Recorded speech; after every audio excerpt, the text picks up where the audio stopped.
Hello అండి. నేను మీ ధనలక్ష్మిని.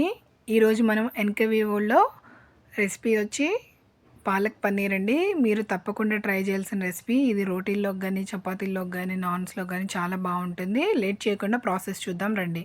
4 కట్టల పాలకూరనండి వేడి నీళ్ళల్లో మనం ఒక 5 మినిట్స్ పసుపేసుకొని ఉడకబెట్టుకోవాలండి. తర్వాత నీళ్ళనేది తీసి మిక్సీ జార్‌లో వేసుకోవాలండి. చల్లారిన తర్వాత పచ్చిమిర్చి కూడా వేసుకొని గ్రైండ్ చేసి పక్కన పెట్టుకోవాలి.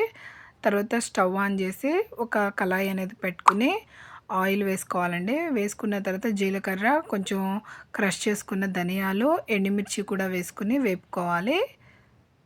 చూస్తున్నారు కదా! ఈ విధంగా వేపుకోవాలండి. ఇవి వేగే లోపల మనం మీడియం సైజు ఒక ఆనియన్‌ని అయితే కట్ చేసుకొని సన్నగా తరిగి వేసుకోవాలండి. ఆనియన్ అనేది మనకి మంచి కలర్ వచ్చేంత వరకు వేపుకోవాలి. గోల్డెన్ కలర్ వచ్చేంత వరకు వేపుకోవాలండి. చూస్తున్నారుగా ఈ విధంగా. ఇదైతే చాలా బావుంటుందండి. ఎంతమందికి ఇష్టమో కూడా కింద కామెంట్ బాక్స్‌లో చెప్పండి. ఈ విధంగా మొత్తం వేపుకోవాలండి. ఈ కర్రీ అనేది చాలా బావుంటుంది. తర్వాత మనం దీనిలో పసుపు అనేది కూడా యాడ్ చేసుకుందాము. తర్వాత ఫ్రెష్‌గా దంచి పెట్టుకున్న అల్లం వెల్లుల్లి పేస్ట్‌ని కూడా వేసుకుందామండి. ఈ విధంగా వేసుకున్న తర్వాత అది కూడా పచ్చివాసన పోయేంత వరకు వేపుకోవాలి. ఆయిల్ అనేది సపరేట్ అయ్యేంత వరకు వేపుకోవాలండి. ఇది పాలక్‌లో అనేది మనకి ఆనియన్ తగులుతున్నప్పుడు పచ్చిగా అనిపిస్తుంది ఉడికినప్పుడు. అందుకని ఎక్కువ వేపుకుంటే గోల్డెన్ కలర్ వరకు వేపుకోవాలండి. అప్పుడే కర్రీ అనేది టేస్ట్ బావుంటుంది. తర్వాత మనం గ్రైండ్ చేసుకున్న పాలకూర పేస్ట్‌ని కూడా దీనిలో మనం యాడ్ చేసుకుందాము.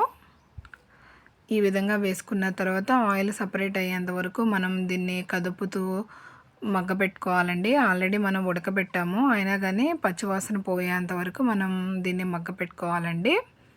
అప్పుడే కర్రీ అనేది బావుంటుంది. లేదా పాలకూర అనేది మనకి స్మెల్ అనేది పచ్చివాసన స్మెల్ వస్తుంది. ఇలా మూత పెట్టుకోవాలండి. ఒక 5 మినిట్స్ మధ్య మధ్యలో కదుపుతూ ఉండాలి. ఈ విధంగా మూత తీసి చూసుకొని ఒకసారి అడుగు పట్టకుండా చూసుకోవాలండి. ఈ విధంగా దగ్గరకు అయ్యేంత వరకు మగ్గపెట్టుకోవాలి. దీనిలోనే పన్నీర్ ఉన్నప్పుడు మనం కడాయి పన్నీరు అని, బటర్ పన్నీర్ అని ఏదో ఒక రెసిపీ ఇట్లా రోటీల్లోకి చేస్తానండి. అవి కూడా తొందరలో పోస్ట్ చేస్తాను. తర్వాత దీనిలో మనం సాల్ట్ అనేది వేసుకోవాలండి. ఒక స్పూన్ సాల్ట్, ఒక స్పూన్ కారం వేసుకోవాలి. తర్వాత ఒక స్పూన్ జీరా పౌడర్. నేను ముందే జీలకర్ర పొడి అనేది చేసి పెట్టుకుంటానండి. కొంచెం వేపి పొడి చేస్తే సరిపోతుంది. తర్వాత ఒక అర స్పూన్ ధనియాల పొడి కూడా వేసుకోవాలండి. ఈ విధంగా మొత్తం వేసుకున్న తర్వాత కొంచెం గరం మసాలా అనేది వేసుకోవాలి. ఎక్కువేం అవసరం లేదండి. కొంచెం వేసుకుంటే సరిపోతుంది. ఒక హాఫ్ టీ స్పూన్ అనేది వేసుకుంటే సరిపోతుంది. ఈ విధంగా మనం మొత్తం కదుపుకోవాలండి. ఇట్లా తిప్పుకోవాలి. మొత్తం కారం అదంతా దానికి పట్టాలి కదా! మొత్తం ఇలా కలుపుకోవాలి. ఇలా కలుపుకున్న తర్వాత మనం ఆయిల్ సపరేట్ అయ్యేంత వరకు మళ్ళీ ఒక్కసారి మనం మూత పెట్టుకోవాలండి. మూత పెట్టుకుని మగ్గపెట్టుకుందాము. మా వీడియోస్‌గా మీకు ఏ వీడియోస్ నచ్చుతున్నాయి, రెసిపీస్ అనేది మీకు నచ్చుతున్నాయా లేదా ఇంకేమన్నా రెసిపీస్ కావాలంటే కింద కామెంట్ బాక్స్‌లో చెప్పండి. అవి కూడా ట్రై చేసి నేను మీకు పోస్ట్ చేస్తాను. నాకు కుదిరినంత వరకు నేను మీకు రెసిపీస్ అనేది పోస్ట్ చేయడానికి నేను ట్రై చేస్తానండి. ఈ విధంగా మొత్తం ఆయిల్ అనేది సపరేట్ అయిన తర్వాత దీనిలో ఒక అర స్పూన్ వెన్న అనేది వేసానండి. నా దగ్గర ఉంది కాబట్టి వేసాను. లేదా మీరు బటర్ అనేది బయట ఉంటుంది కదా! బటర్ అనేది యూజ్ చేసుకోండి. నేను ఇంట్లో చేసిన వెన్ననే వేసానండి. ఈ విధంగా మొత్తం వెన్న దానిలో కలిసేంత వరకు వేపుకోవాలి. మనం రెస్టారెంట్‌లో తినే టేస్ట్‌తోనే ఉంటుందండి ఇది. దీనిలోనే మనం వెజిటేబుల్స్ కూడా వేసుకొని చేసుకోవచ్చు. అది కూడా తొందరలో పోస్ట్ చేస్తాను. ఈ విధంగా మొత్తం మగ్గిపోవాలండి. తర్వాత మనం దీనిలో వాటర్ అనేది పోసుకుందామండి. మొత్తం కలిసేలాగా కలుపుకొని మనం బాయిల్ చేసుకోవాలండి. ఆల్రెడీ మనం ఎక్కువసేపు మగ్గపెట్టాం కాబట్టి ఎక్కువ టైం ఏమి అవసరం లేదు. ఈ విధంగా మనం వాటర్ అనేది పోసుకోవాలి. ఆ మసాలాలు అదంతా దానికి పట్టేలాగా పోసుకోవాలండి. మనకి ఉడికేసరికి దగ్గరకొస్తుంది కాబట్టి మనం పన్నీర్ కూడా వేస్తాం కాబట్టి కొంచెం వాటర్ ఎక్కువే పోసుకోవాలండి. అది బాయిల్ అయిన తర్వాత థిక్‌గా అయిపోతుంది. ఇలా వాటర్ వేసుకున్న తర్వాత మనం సన్నగా తరిగి పెట్టుకున్న పన్నీర్‌ని కూడా వేసుకోవచ్చు.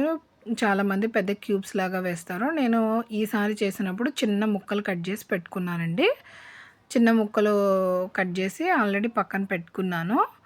మీకు కావాలంటే ఒక క్యూబ్స్ లాగా కూడా వేసుకోవచ్చు. ఈ విధంగా కొంచెం బాయిల్ అయిన తర్వాత మనం దీనిలో పన్నీర్ అనేది యాడ్ చేసుకుందామండి. కొంచెం ఉడికిన తర్వాత ఈ విధంగా పన్నీర్ అనేది వేసుకుంటే సరిపోతుంది. ఇలా మొత్తం ఒకసారి కలుపుకోవడమేనండి. చూస్తున్నారు కదా! ఈ విధంగా మొత్తం కలుపుకున్న తర్వాత ఒక 5-10 మినిట్స్ మనం ఉడకబెట్టుకుంటే సరిపోతుంది. ఇంకా పన్నీర్ కర్రీ అనేది రెడీ అండి. లాస్ట్‌లో మనం దీనిలో ఒకటి వేసుకున్న తర్వాత మనం బటర్ ఉంటే బటరు, వెన్న ఉంటే వెన్న వేసుకున్న తర్వాత మనం సర్వ్ చేసుకోవడమే. నేను ఇందాక కొంచెం బటర్ వేసాను కాబట్టి లాస్ట్‌లో ఒక స్పూన్ ఘీ అనేది వేసాను. మీకు ఏది ఆప్షనల్‌గా ఉంటే అది వేసుకోండి. నేను 2 యూజ్ చేశాను.